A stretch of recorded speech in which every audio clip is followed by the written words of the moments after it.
Have you ever noticed how ancient Indian temples look more like fortresses than places of worship?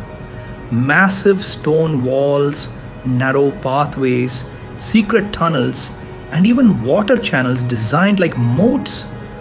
Was this just for beauty, or was there something much deeper? Something the invaders of history never understood. Namaste. Today, we're unlocking a secret that lies hidden in plain sight. The hidden defense architecture of India's ancient temples, the way our ancestors combined faith, geometry, and war strategy to protect both people and divine energy. At first glance, temples like Kailasa in Ellora, Brihadeswarar in Tanjavur, and Konark Sun Temple look like magnificent spiritual structures. But look closer, and you'll see the patterns of defense engineering that would make even a modern army nod in respect.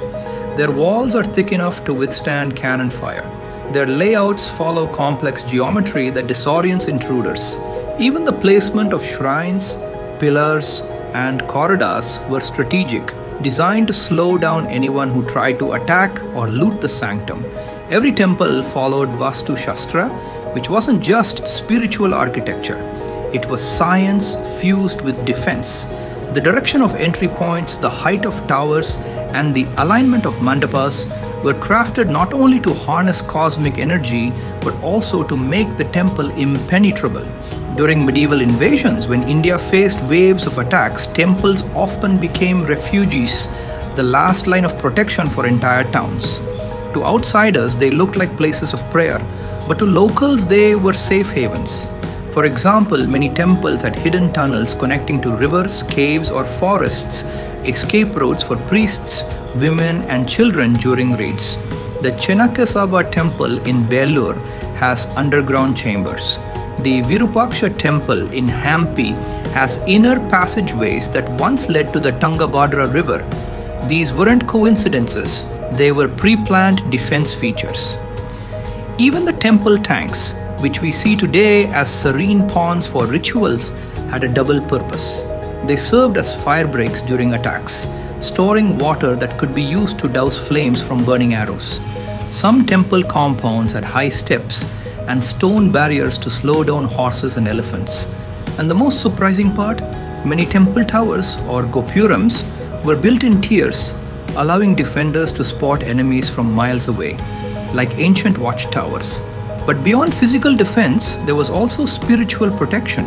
Our ancestors believed that every temple was a power grid, a point where Earth's magnetic lines converged. The main idol, made of granite and charged with mantra energy, was said to radiate vibrations that purified and protected the land around it.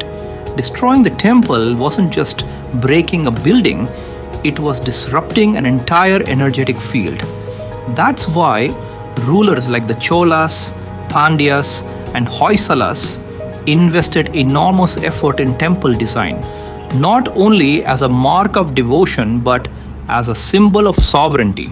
Building a temple meant claiming spiritual and political dominance. It was both a prayer and a warning. Even in times of war, the temple bell would ring, not just as a call for prayer but as an alarm. The sound waves of large bells, made from specific metal alloys, were designed to travel long distances, alerting nearby villages of an impending attack. Unfortunately, much of this ancient knowledge faded over time. When invaders destroyed temples, they didn't just erase culture. They erased centuries of scientific architecture, but even today the ruins whisper their secrets. Visit the Sun Temple of Modera and you'll see precise solar alignment that doubles as a defensive illusion, blinding enemies approaching from the east.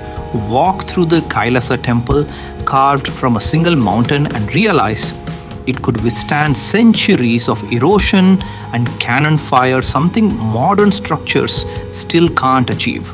Our ancestors didn't just build temples to pray, they built them to protect, to preserve knowledge, people, and the very energy of the land.